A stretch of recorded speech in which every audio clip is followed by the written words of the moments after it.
I am excited for our missions trip and to be in the DR. In fact, next Sunday about this time, we'll just be wrapping up, maybe a little bit earlier than this. I have the opportunity to speak there and with the translator, so that'll be fun. I hope the translator can keep up, kind of talk fast. But this missions trip, it's another step in our strategic plan to be a missional church, just a very missional church.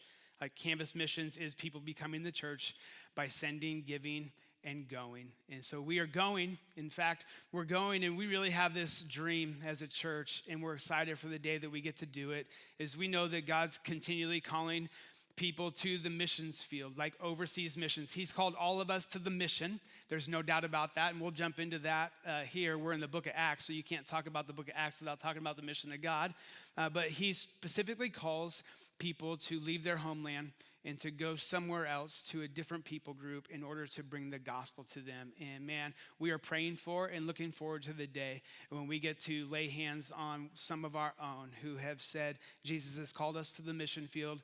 We're going to leave our homeland and we're going to go and we're going to rally around and we're going to party like there's no tomorrow when that happens here. So this is just a step in that, is for us as a team to go to support some missionaries, to do some work there, and just keep being about the mission of God. Speaking of the mission of God, I want you to open to 1 Peter chapter 3. We're going to read verses 13 through 16. This is what it says. Now, who will want to harm you if you are eager to do good? But even if you suffer for doing what is right, God will reward you for it. So don't worry or be afraid of their threats. Instead, you must worship Christ as Lord of your life. And if someone asks you about about your hope as a believer, always be ready to explain it. Do this in a gentle and respectful way. Keep your conscience clear. Then if people speak against you, they will be ashamed when they see what a good life you live because you belong to Christ. I want to focus on verse 15 as we jump into today's message. And if anyone asks you about about your hope as a believer, always be ready to explain it. Even with this very clear mandate, we struggle to do that, don't we? Let's just be honest. It is a struggle to have spiritual conversations with people. And here we've been working our way through the book of Acts. We're in part 20. At this point, we have 2 more to go after this morning. And we've talked a lot along the way about being witnesses for Jesus. It is what the book of Acts is all about. I mean, this word witness, it is strung all the way through the book of Acts. You cannot get away from it. In fact, we talked about it last week or the week before. It was the week before we talked about how it seems redundant over and over again. It seems like we're having the same message packaged different ways as we've worked our way through the book of Acts. And that is on purpose. And that's one of the reasons why we love working our way through a book of the Bible, because when the Bible's redundant, it's redundant on purpose for a purpose. It's to keep putting the same thing in front of us to help us understand that this is a very important thing. So this reality, though, that when it comes to sharing our faith with people, it is a struggle. I get it. I feel the struggle. I've felt it since I've become a believer. In fact, the struggle is not just something that you feel internally. We actually have data to back it up. The Barna Group, which is a research firm dedicated to providing actionable insight to faith and culture and the way that they intersect with one another. And the Barna Group primarily focuses its attention on the Christian church. Well, they delivered a report to us. They published, that's the word I was looking for. They published a report back in 2018, which was a follow-up report of one that they did in 1993. So 25 years later, they were wondering, what does it look like to be having spiritual conversations in a digital age? And the information that they discovered along the way, it is super helpful. Like, it helps to identify how are we as believers doing when it comes to having spiritual conversations with our coworkers, our neighbors, our friends, and our family. How are we doing that now? And their findings show that there has been a significant decrease in believers sharing their faith. And there's a lot of different reasons for that. There's a decrease. But in the decrease, they also discovered some very insightful information for you and I that if we would grab a hold of it, if we would internalize it and use it to motivate us, would really be helpful for us as we share our faith in our community. So let me share some of the data with you this morning. I know data is not very inspiring. I don't get inspired. Like, I don't sit down in the morning to get inspired by looking through data. Anybody? Okay, so data, though, is very helpful. So here's some unfortunate data that I read through. I broke it down. This is like a book's worth of information, but I broke it down. Here's some unfortunate data that I discovered along the way. Average adults have one spiritual conversation per year. Yeah, on average, adults, one spiritual conversation per year. Here's another unfortunate piece of data is 75% of self-identified believers. So these are people who said, I am a follower of Jesus and I want to follow him with my life. 75% of self-identified believers are reluctant to have spiritual conversations with people. So when I say half of adults don't have spiritual conversations, that's like widespread. So this study that they did was both quantitative and qualitative. So there was a large number of people inside of the study, over 1,700 that they studied by and large, and then they zoned in on about 102 professing believers. So quantitative, lots of people, and then qualitative, let's focus in on a small group of people as well. And inside of this small group of people, 75% of them say that they are reluctant to have spiritual conversations. So out of that group of people, the ones that said, I have less than 3 spiritual conversations a year with people, they asked this follow-up question that I think is interesting data. Here's their follow-up question. Why don't you have spiritual conversations more often? That's a fair question, right? You're only having 3 per year. Help us understand, why are you not having more spiritual conversations? 28% of people said religious conversations seem to always end in tension or fighting. We've heard it said, there are 2 things you don't talk about around the Thanksgiving table, right? Politics and religion. Just, we've bought into that as a culture. Maybe it's not the conversation itself, but maybe it's the way that we're having the conversation that needs to shift and adjust. So the largest majority of people say, I don't have more spiritual conversations because I'm afraid it always ends in an argument or a lot of tension. That's just great to understand, right? Another interesting piece of data is this. 21% said, I'm not sure. Why don't you have more spiritual conversations? I don't know. That's fair. Like, I appreciate the honesty, but the honesty points towards some apathy, right? Like, I haven't even thought about having spiritual conversations, therefore I don't know why I don't have more of them. I get it. 17%, and I think this one's really helpful. 17% said this, I don't feel like I know enough about spiritual topics. And if I was to survey our room this morning as we worked our way through the book of Acts and asked the same question to each of us, like, why don't you have more spiritual conversations? My guess is this right here would have been top of the shelf. Like, this would have led the way. I mean, it's in the top 3 anyways, but I think it would lead the way because I believe that we are a church who really loves Jesus.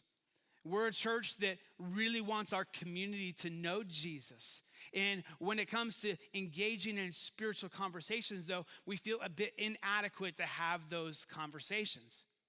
We feel like I just don't have enough spiritual information to engage in these kinds of topics and in these kinds of conversations, which leads us to our encouraging data that I pulled out as we worked our way through this.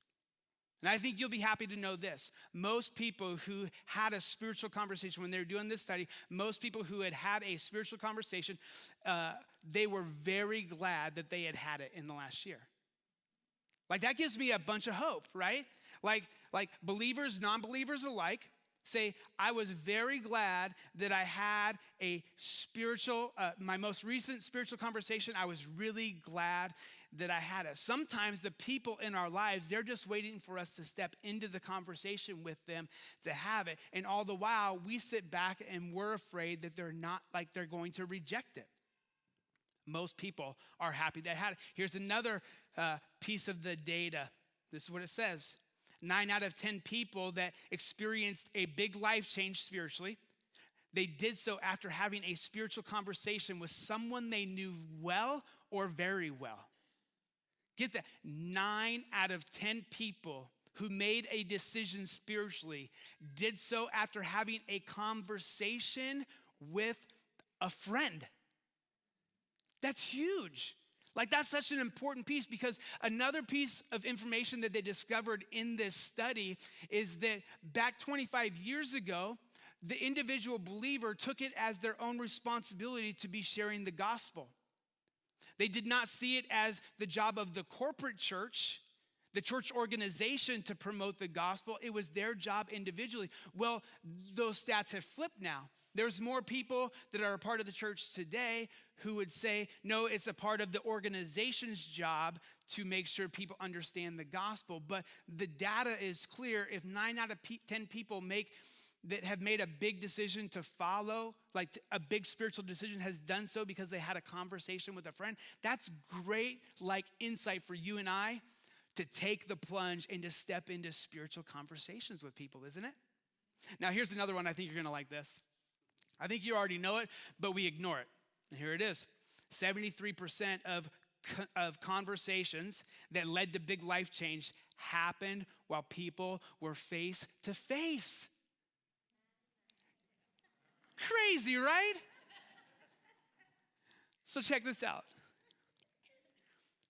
If your method of evangelism has been your social media posts, ain't working.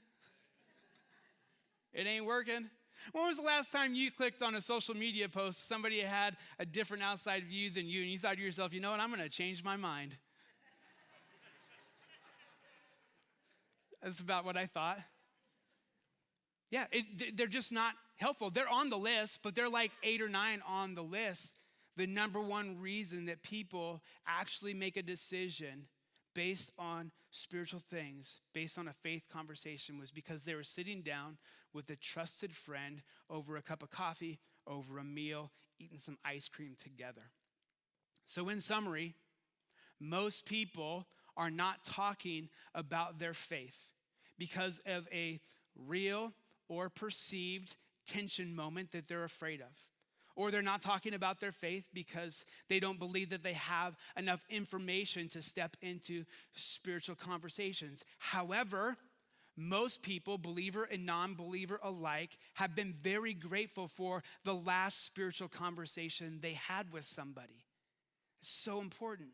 And that the friendships that we're building in our community, in our workplaces, in our neighborhoods, in our families, those are the primary environments where Jesus wants to use us to help people understand the gospel message. It's like the book of Acts is still true today. Wild, right? Like Jesus' way of doing business, empowering his church to go scatter into the world, is still an effective, in fact, the most effective way to reach people today is when you and I engage in spiritual conversations.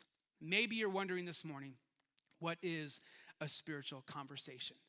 Well, let me clarify that. It's a conversation where you share about the hope you have in Jesus. That's what a spiritual conversation is. It's a conversation where you share the hope that you have in Jesus. We're not talking about just spiritual conversations where we're talking about new age things. We're very specifically in this context talking about a conversation that you have where you share about your hope in Jesus. So, how do we start having more spiritual conversations?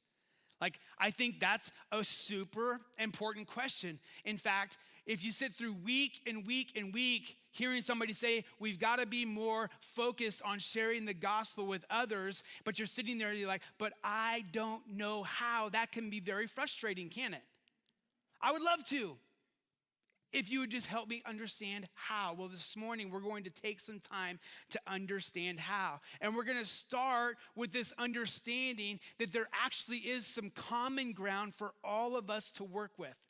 It's this common ground that has been around for a really long time.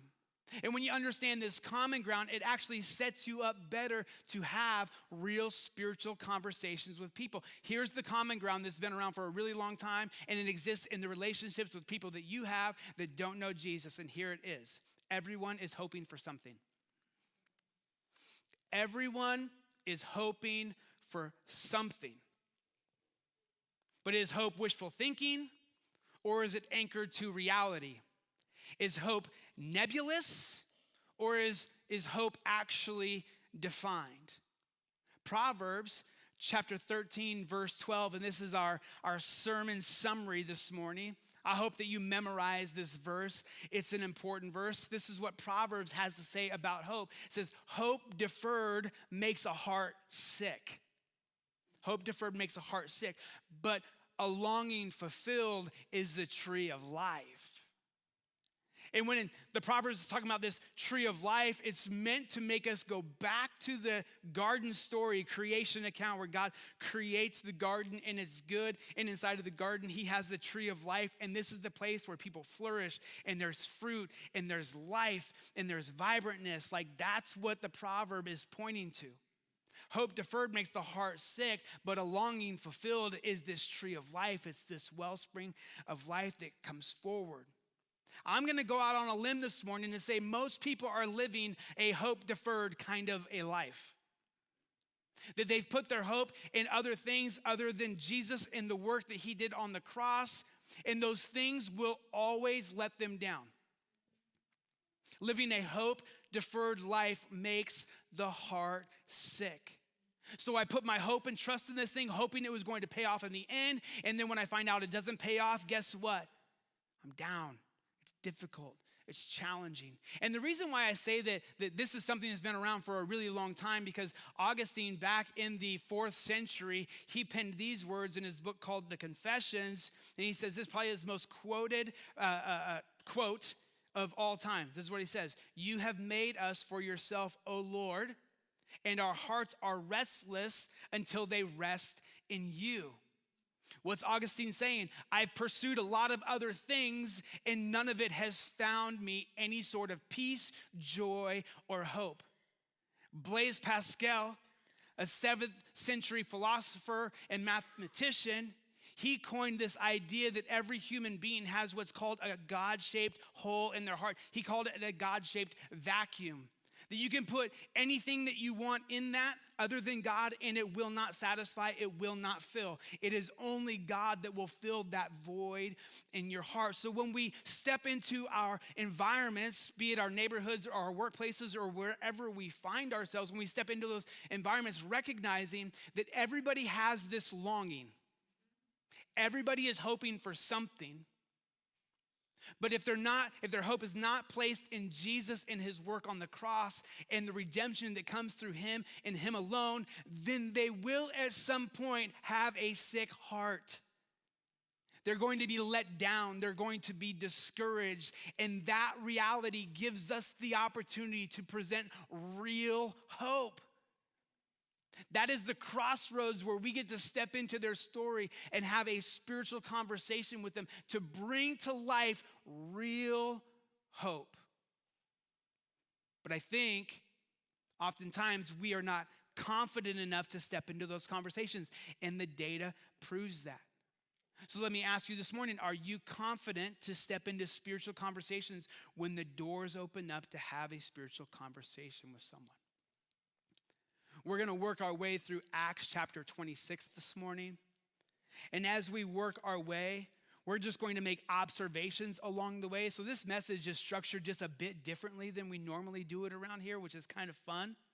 We're just going to work our way through a little chunk, and we're going to make observations along the way, because I think what we can discover in the book of Acts chapter 26 is this incredible pattern that Paul has here that will help you and I engage in spiritual conversations with people around us. So let me set the stage here before we jump in. Remember, Paul is in prison in Caesarea. He said, I want to go see Caesar. I want to go to Rome. I want to get put on trial there.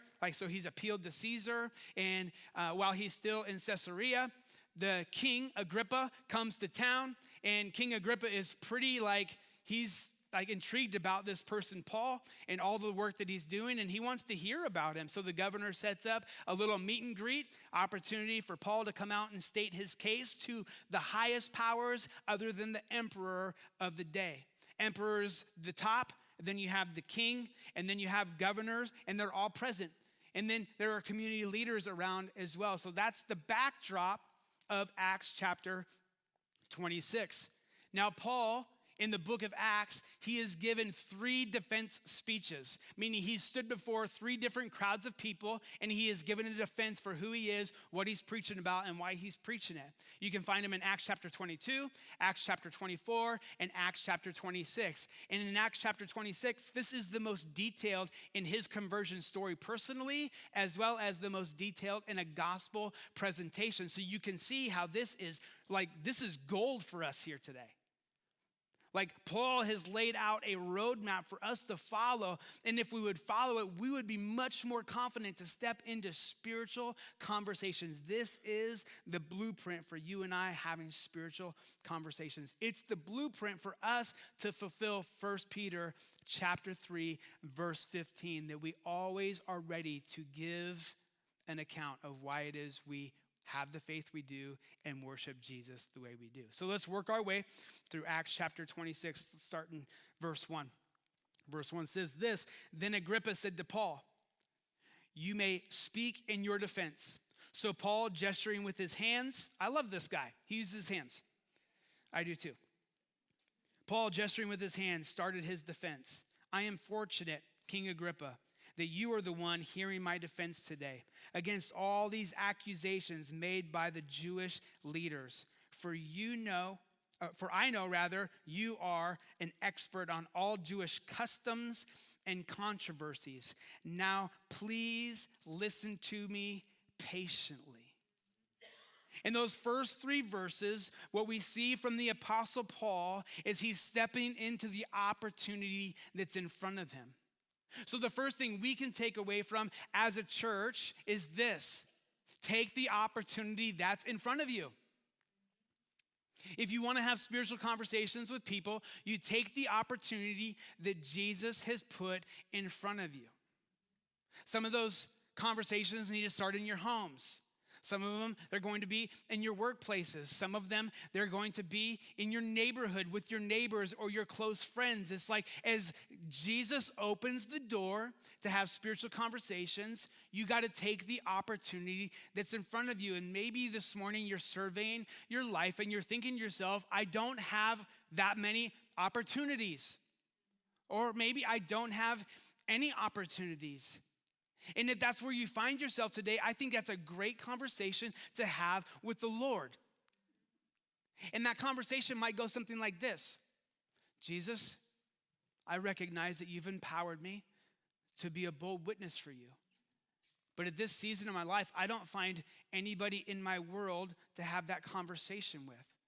Would you open my eyes to see the people around me that you want me to have these conversations with? Jesus will answer that prayer. I'm fully convinced, fully confident.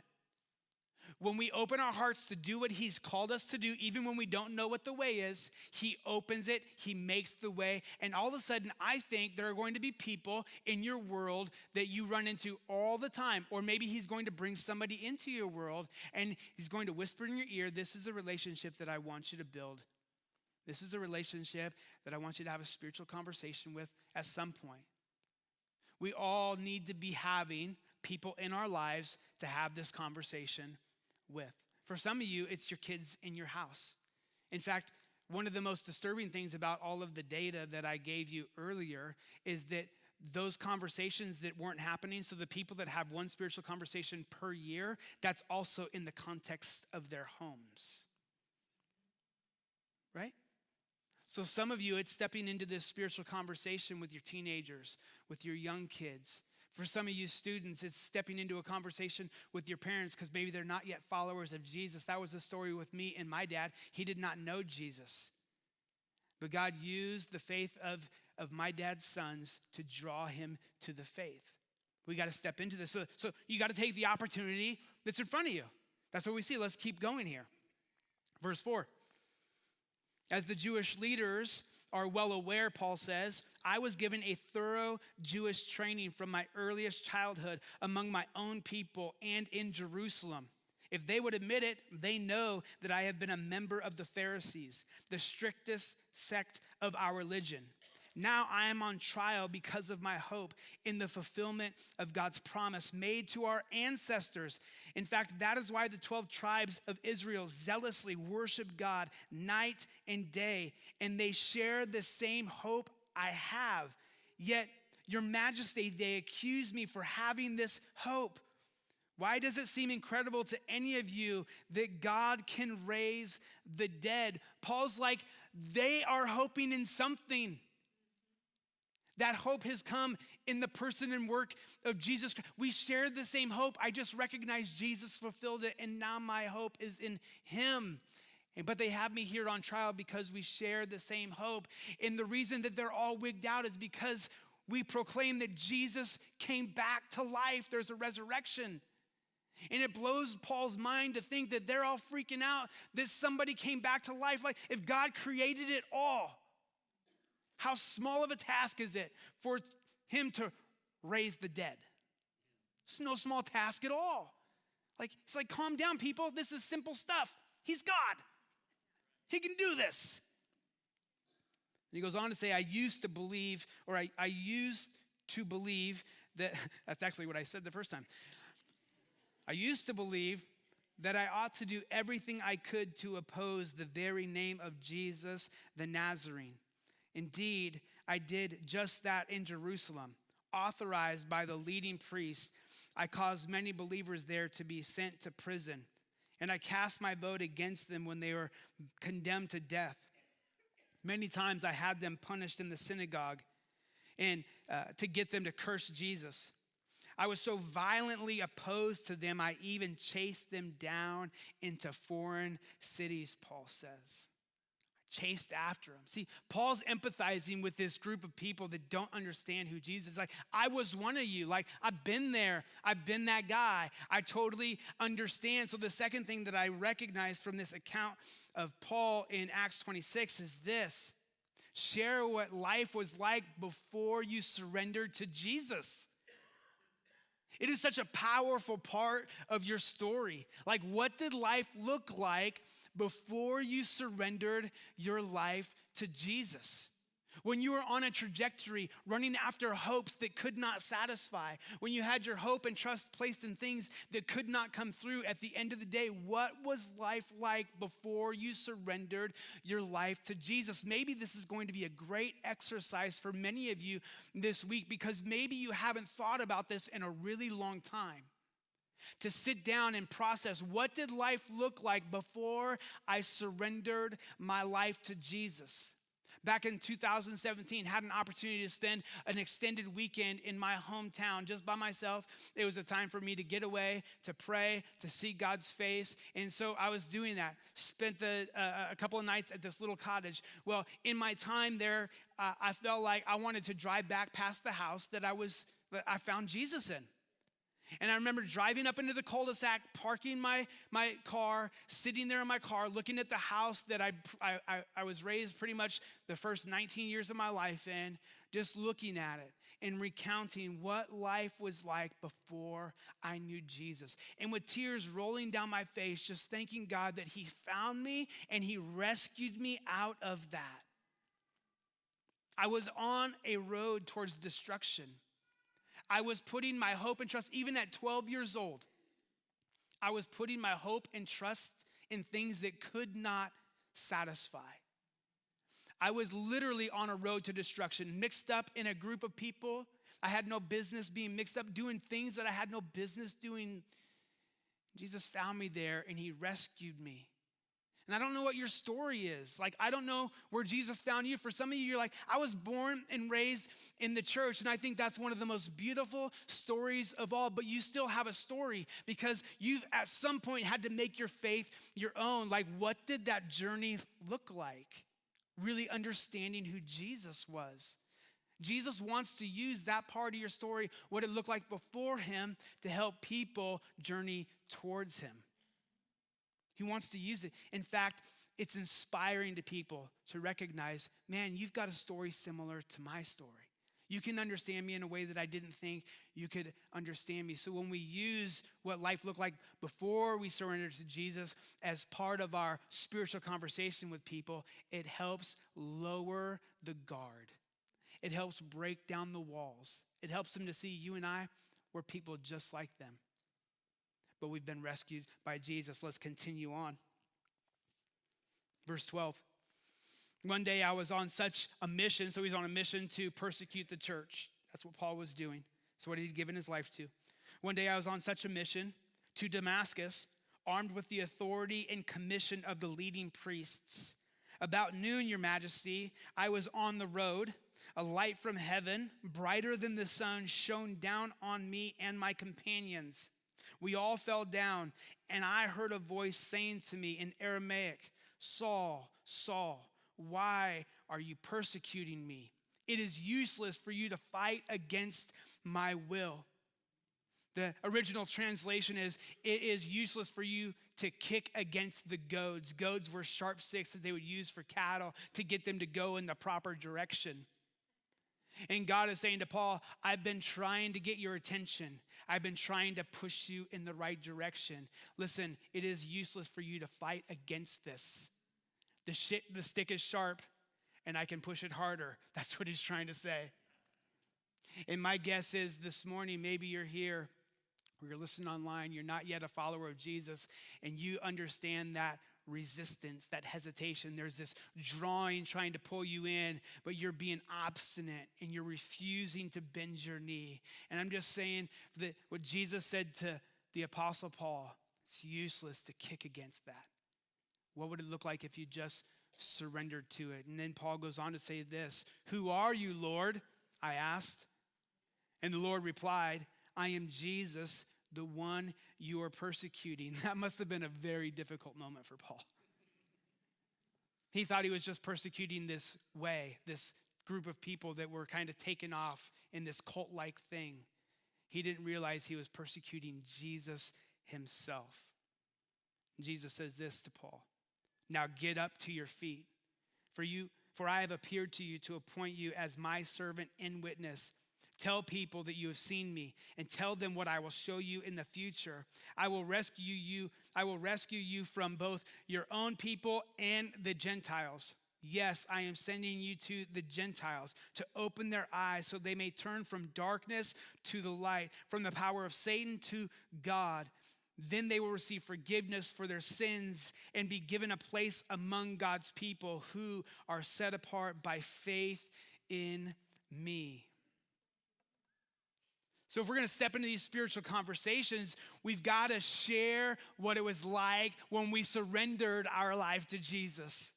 What did it look like when you surrendered your life to Jesus? When you finally saw Jesus for who he was, what was that moment like? This is an important part of spiritual conversations. I already shared a little bit earlier about my story. But I finally saw Jesus for who he was when I was 12 years old, walked into a youth group. It was just in a science classroom. And on that night, it was a Wednesday night, a youth group. I was in a group of 20 other kids. They were singing the goofiest songs on the planet. You remember, I am a C, I am a CH, I am a CH. Yeah, see, you guys know it. Listen, that song is only cool if you've been raised in the church your whole life, okay? I was used to listening to Motley Crue, Def Leppard, Iron Maiden, like that was my genre. And I walk into a room, not only were they singing these songs, they had hand motions. They had hand motions. But it was on that night that I came face to face with Jesus. And I walked into a room not knowing there was a God that I was missing, but falling in love with him that night. And decided I wanted to spend the rest of my life serving and following him. It's like my story of I walked into the room and there was a light that was brighter than the sun. I cannot explain it. I cannot describe it to you, but this is what I did. I found Jesus that night. I found him and I decided I wanted to follow him with my life. I don't know what your experience of finding Jesus looks like, but this is what I do know. There are people in your world that need to hear that story because it will inspire them to take steps towards Jesus themselves. You've got to use what did it look like the day you surrendered your heart and life? What did it look like? Use that in your story to share your story with others. You got to share what life looked like when you surrendered. Let's keep on going here. Verse 19. And so, King Agrippa, I obeyed that vision from heaven. I preached first to those in Damascus, then in Jerusalem, and all throughout Judea, and also to the Gentiles, that all must repent of their sins and turn to God and prove they have changed by the good things that they do. I love Paul is so very clear about the gospel message and the gospel call. That Jesus came to turn us out of the darkness and into the light. He came to take dead people and make them alive. That's the truth of the gospel. Let's go on. Some Jews arrested me in the temple for preaching this, and they tried to kill me, but God has protected me right up to this present time so that I can testify to everyone. He's saying, listen, I am standing here before you, King Agrippa, today, not because anybody else protected me, but God protected me, and he wanted me to present this message to you. From the least to the greatest, I teach nothing except what the prophets and Moses said would happen. That the Messiah would suffer and be the first to rise from the dead, and in this way, announce God's light to the Jews and Gentiles alike. So Paul talks about what life looked like before Jesus. He talks about what life looked like when he met Jesus. And then he goes on to talk about what life is like because he surrendered to Jesus. In light of that moment I had, now I live my life in surrender to Jesus. So what does Paul say? I obeyed the vision. This is what Jesus told me to do, and this is what I got about doing. I now live my life in surrender to him, proclaiming this message wherever I go because this is what Jesus has called me to. What Paul is saying, because I'm a follower of Jesus, because I've surrendered my life to him, now I follow him in obedience. Some of the greatest conversations that you will have around spiritual matters is the world looking in on you and say, you live life differently. Why are you living life differently? Well, I'm so glad you asked. Let me tell you about this guy I know named Jesus. And when I met him, how he changed the way I live my life.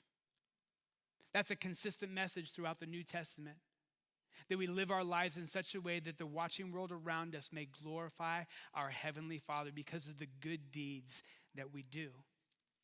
So if you're going to be effective in having spiritual conversations, then you have to share what does life look like because you met Jesus. There should be different decisions that you make. Life should look differently for you today than it did before you knew Jesus. He calls us into a different lifestyle. He calls us to be holy people because he's a holy God. What does holy mean? It means set apart and different. And in that differentness opens up opportunities for us to have conversations. Let's continue on.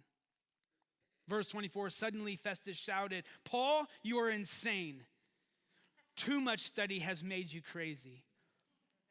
But Paul replied, I am not insane, most excellent Festus. What I am saying is the sober truth. And King Agrippa knows about these things. He is honing right in on King Agrippa. He says he knows about these things. I speak boldly, for I am sure these events are all familiar to him. For they were not done in a corner. King Agrippa, do you believe the prophets? I know you do, and I want to know what Paul was going to say next. But Agrippa interrupted him. Do you think you can persuade me to become a Christian so quickly?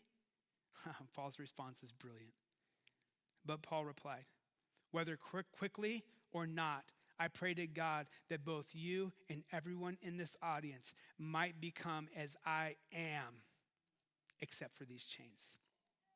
Then the governor, Bernice, and all the others stood up and left. That was too close for comfort. They threw deuces on it and they walked out. But as they walked out, they talked it over and agreed, this man hasn't done anything to deserve death or imprisonment. And Agrippa said to Festus, he could have been set free if he hadn't appealed to Caesar. In these faith conversations, these spiritual conversations we have with people, we have to take the opportunity to ask, what are you going to do with Jesus?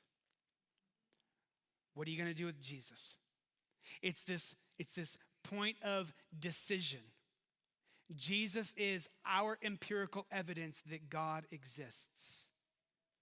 There was a man named Jesus. There is no historian worth their weight that denies this truth. There was a man named Jesus who lived, who died, and when it was all said and done, there was an empty tomb. And every person has got to wrestle down this question, what am I going to do with Jesus? What am I going to do with him? And if we bring people along in a spiritual conversation, and I'm not saying that this conversation has to go to A to Z in one conversation. I'm not saying that at all, right? Paul said, whether quickly or not, that doesn't matter to me. That's not my responsibility. I'm just presenting it to you. But if we're willing to take people along on this spiritual journey, this conversation, but yet we wince or we duck at the opportunity to present Jesus and ask them, what do you think about Jesus? What are you going to do with this person, Jesus? Then we haven't taken the conversation all the way. And it takes boldness to step into that question. But it's a boldness birthed in love. What are you going to do with Jesus? Having a spiritual conversation requires that somewhere along the way. If we could have the worship team come at this time. And as they come, I want to take us back to and hopefully wrap this all up so that we leave here more confident today than we walked in, being able to share and have spiritual conversations with people. So let's revisit these verses one more time. Now, who will want to harm you if you are eager to do good?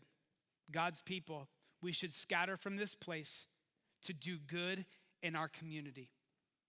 And realistic people don't hurt people that are good for trying to do good things. That's what the writer of Peter's the one that wrote it. That's what he's saying here. But even if you suffer for doing what is right, God will reward you. So you're going to scatter to go do good, and in your doing good, you might get harmed. That's just a part of, this is a part of it. That's a real potential, right? But God will reward you if you do. Like you might walk out of this place and try to engage in a spiritual conversation with someone, and it might go south. It might be very difficult, challenging. You may be called names. It might even fracture relationship. That's a real potential. Let's not sugarcoat it. That's a real potential. But God will reward your faithfulness. So don't worry or be afraid of their threats or their perceived threats. Some of the things that keeps us from having spiritual conversations is the perceived threats that we play out in our mind. This is not going to go well. But the data says 90% of people actually were very grateful for the last spiritual conversation they had. So tell yourself that story when you get ready to step into the spiritual conversation, right? So don't worry or be afraid. Instead, you must worship Christ as Lord of your life. And if someone asks you about your hope as a believer, always be ready to explain it. I take so much comfort in that specific verse. Because you know what that verse does? When I tell myself the story that I don't have enough knowledge about spiritual topics, it relieves me of that pressure. You know what I have to share with people around me? The reason that I hold the hope that I have.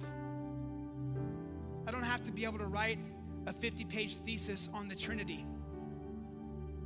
All I have to do is share about a 12-year-old boy growing up in a dysfunctional environment who fell in love with Jesus in a science class and decided to spend the rest of my life living in obedience to him.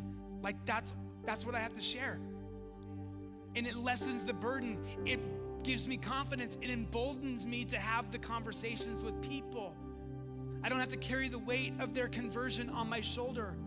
I have to carry the weight of my obedience, which just means be willing to share with people why it is you follow Jesus with your life.